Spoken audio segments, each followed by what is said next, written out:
সবাইকে 32তম ক্লাসে স্বাগতম। আজকে আমরা দেখব CSS এর আরেকটি প্রপার্টি, সেটি হচ্ছে ফন্টস।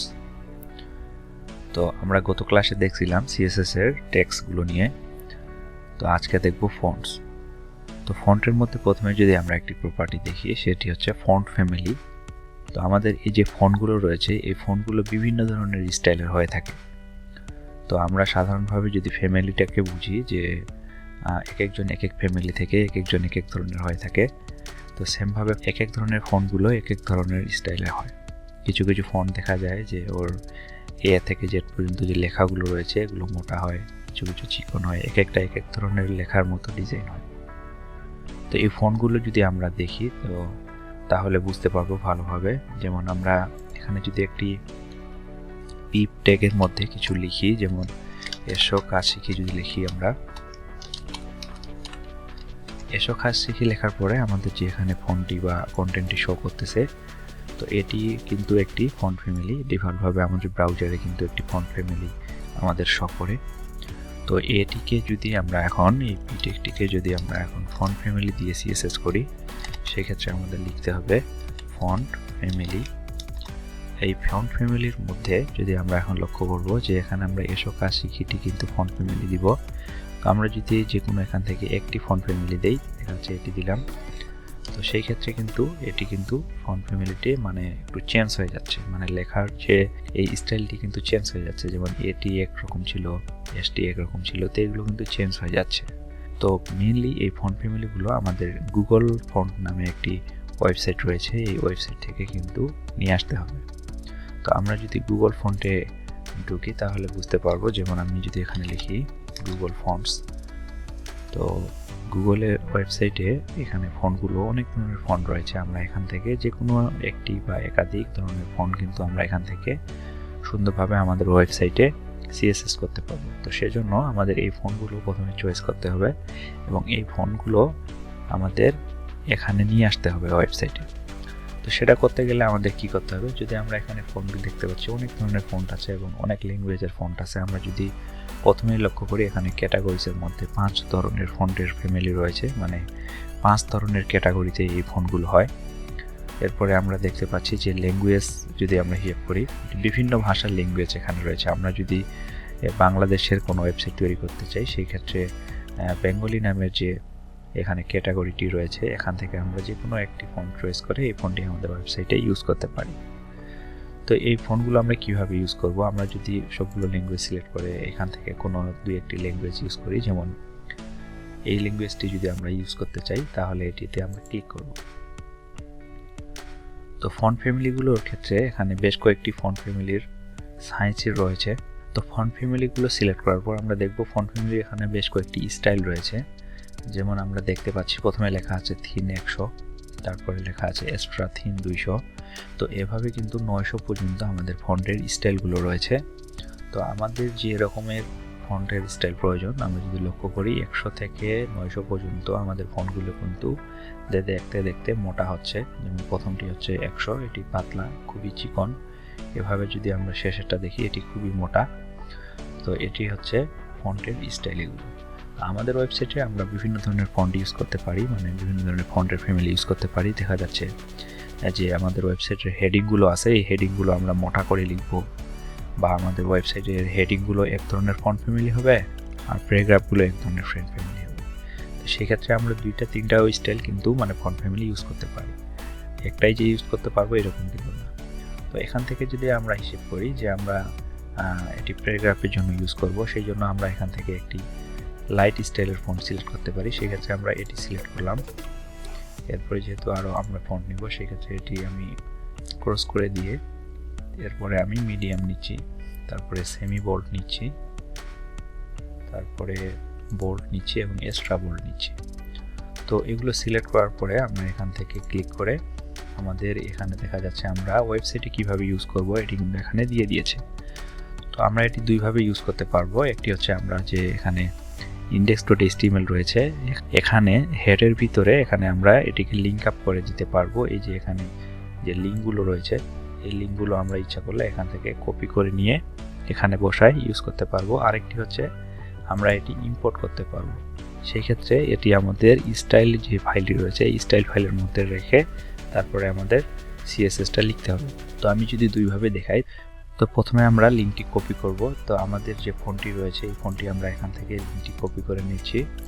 কপি করে নেওয়ার পরে যে এখানে হেড ট্যাগের ভিতরে আমরা লিঙ্কটি বসাই দিব। এরপরে আমাদের ফন্টটির যেটি নাম, মানে ফন্টটির যেটি স্টাইল হবে, যেমন আমরা এখানে স্টাইলে লিখছি ফন্ট ফ্যামিলি, তো সেই ফন্ট ফ্যামিলির এখান থেকে আমরা কপি করে নিয়ে আমরা এখানে বসাই দিতে পারি। তো আমরা যদি আমাদের ফন্টটা দেখি, এটি কিন্তু দেখা যাচ্ছে চেঞ্জ হয়ে গেছে। যদি আমরা এই ফন্ট ফ্যামিলিটি উঠায় দেই তাহলে দেখা যাবে ফন্টের কিন্তু যে স্টাইলটি বা ফ্যামিলিটি রয়েছে এটি কিন্তু এক ধরনের, এবং এটি পেস্ট করার পরে আমরা যখন সেভ করতেছি তখন কিন্তু এটি এই ধরনের হয়ে যাচ্ছে যে আমরা যেই ফন্টটি ইতিমধ্যে নিলাম। তো মূলত এভাবেই আমাদের যে ফন্টটি রয়েছে, ফন্টের ফ্যামিলিটি রয়েছে, এই ফন্ট ফ্যামিলিটি এভাবে আমরা এখানে লিঙ্ক আপ করায় ফন্ট ফ্যামিলিটা শো করাইতে পারবো, অথবা আমরা এখান থেকে জাস্ট ইম্পোর্ট করে এই ফন্ট ফ্যামিলিটাও কিন্তু নিতে পারবো। ঠিক আছে, এটি কপি করলাম। কপি করে আমরা এবার এটা রিমুভ করে জাস্ট সিএসএস এর মধ্যে আমরা এখানে ইম্পোর্ট করে দিব। তো এখানে আমরা যদি ইম্পোর্ট করে দেই তাহলে এটি আবার কাজ করবে। তো ফন্ট ফ্যামিলি সাধারণত এভাবে ইউজ করা হয়। তো আমরা যখন একাধিকভাবে 2-3টি ফন্ট নিব, দেখা যাচ্ছে আমরা এটি নিয়েছি, এরপরে আরও একটি ফন্ট নিতে চাচ্ছি, তো সেই ক্ষেত্রে আমরা আবার ফন্টে ব্যাক গিয়ে এখানে আমাদের ইচ্ছা মতো পছন্দের মতো যে ফন্টটি আমাদের প্রয়োজন বা যেটি আমরা দিয়ে ওয়েবসাইট করব সেই ফন্টটি আমরা এখান থেকে সিলেক্ট করতে পারি। দেখা যাচ্ছে আমরা এখান থেকে আরেকটি ফন্ট যদি দেখি, যে এই ফন্টটি আমরা আমাদের ওয়েবসাইটে নিব, সেই ক্ষেত্রে আমরা এখান থেকে ফন্ট সিলেক্ট করব যে রেগুলার। তো এটির বেশি স্টাইল নেই, রেগুলারটি আমরা নিলাম, নিয়ে সেমভাবে আমরা এখান থেকে আমাদের কিন্তু 2টি ফন্ট এখন বর্তমানে সিলেক্ট হয়ে গেছে। তো সেক্ষেত্রে আমরা ইম্পোর্ট করব, এখান থেকে ইম্পোর্ট করে আমরা আগে যে ইম্পোর্ট করছি সেখানে আমরা রিপ্লেস করে দিতে পারি। তো 2টি ফন্ট রিপ্লেস করার পরে আমাদের এখন যেই ফন্টটি আমরা এখানে শো করব সেই ফন্টটি আমরা কিন্তু এখানে বসাই দিতে পারবো। তো দেখা যাচ্ছে আমরা এখানে এই ফন্টটি আমরা যদি এখন H1 বা H2 হেডিং এর কোনো একটাতে যদি আমরা স্টাইল করতে চাই, সেই ক্ষেত্রে এটি কপি করে নেওয়ার পরে আমাদের যেখানে CSS ফন্ট লেখাটি রয়েছে এটিকে যদি আমরা দিতে চাই, সেক্ষেত্রে H1 এর ভিতর আমরা এই CSSটা দিলে দেখা যাচ্ছে আমাদের এই হেডিংটি চেঞ্জ হয়ে যাচ্ছে। আমরা যে দ্বিতীয়বার যে এই ফন্টটি সিলেক্ট করলাম, এই ফন্টটি ইম্পোর্ট করলাম এখানে, এই ফন্টটির মাধ্যমে কিন্তু আমাদের এই যে ফন্ট ফ্যামিলিটি চেঞ্জ হয়ে গেছে। তো এরপরে যদি আমরা যেটা গত বেশ কয়েকটি ক্লাসে আমরা দেখে আসছি CSS এর প্রপার্টি, সেটি হচ্ছে ফন্টের সাইজ। তো আমরা যদি এই পি ট্যাগটাকেই আমরা ফন্টের কিছু সাইজ দিয়ে থাকি, যেমন ফন্ট সাইজ, এটিকে আমরা যদি এখন বলি ফন্ট সাইজ 40 পিক্সেল, তাহলে কিন্তু এই ফন্ট সাইজটি বড় হয়ে যাচ্ছে। তো ফন্ট সাইজ মূলত আমরা এভাবেই গত বেশ কয়েকটি ক্লাসে দেখছি, এভাবেই ইউজ হয়। আমাদের প্রয়োজন মতো আমরা যেখানে বড় লাগবে সেখানে বড়, যেখানে ছোট লাগবে সেখানে ছোট ইউজ করে কিন্তু ফন্ট সাইজটি ইউজ করতে পারবো। এরপরে যদি দেখি ফন্ট স্টাইল নামে একটি প্রপার্টিস রয়েছে, সেটি হচ্ছে ফন্ট স্টাইল। তো ফন্ট স্টাইলের মধ্যে আমরা এখানে ইউজ করতে পারি ইটালিক, যার মাধ্যমে আমাদের লেখাটি কিন্তু বাঁকা হয়ে যাচ্ছে, এবং আরেকটি ইউজ করতে পারি সেটি হচ্ছে ফন্টের স্টাইল নরমাল। নরমাল দিলে আমাদের ফন্টটি স্বাভাবিকভাবে যেরকম ফন্ট ফ্যামিলিটা যেরকম সেরকমই কিন্তু পাবে। তো এরপর আরও একটি প্রপার্টি যদি আমরা দেখি সেটি হচ্ছে ফন্ট ওয়েট। তো ফন্ট ওয়েট বলতে বোঝায় যে এই ফন্টটি আসলে কতটুকু মোটা বা কতটুকু চিকন হবে এটি বোঝায়। তো আমরা যখন ফন্ট ফ্যামিলিটা দেখে আসছিলাম, যেমন আমরা আগের যে প্রথমে যে ফন্ট ফ্যামিলিটা সিলেক্ট করছিলাম, এই ফন্ট ফ্যামিলিটাতে আমরা লক্ষ্য করলে দেখতে পাচ্ছি এখানে যে বিভিন্ন ধরনের সাইজ রয়েছে। যে আমি বললাম ফন্ট স্টাইলের এটি হচ্ছে থিন 100, এটি হচ্ছে লাইট 300, এটি হচ্ছে বোল্ড। তো সেমভাবে কিন্তু আমাদের যে এখানে ফন্ট ওয়েট রয়েছে, এই ফন্ট ওয়েটগুলো কিন্তু এখানে বোল্ড রয়েছে এবং বোল্ডার এবং লাইটার রয়েছে, এবং 100 থেকে 900 পর্যন্ত আমি যেটি বললাম ফন্ট স্টাইল, সেটিও কিন্তু এখান থেকে আমরা সিলেক্ট করে দিতে পারবো।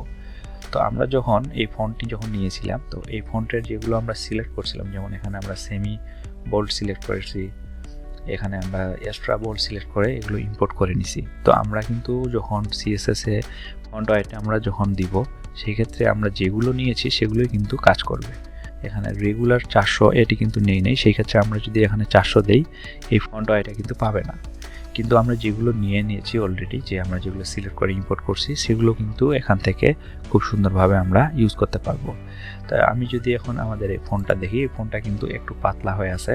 তো এটি যদি আমি বোল্ড করতে চাই সেই ক্ষেত্রে আমি এখানে যদি 900 দেই তাহলে কিন্তু এটি আরও মোটা হয়ে যাচ্ছে, মানে বোল্ড হয়ে যাচ্ছে। অথবা যদি আমি লেখাটি ইউজ করি বোল্ড,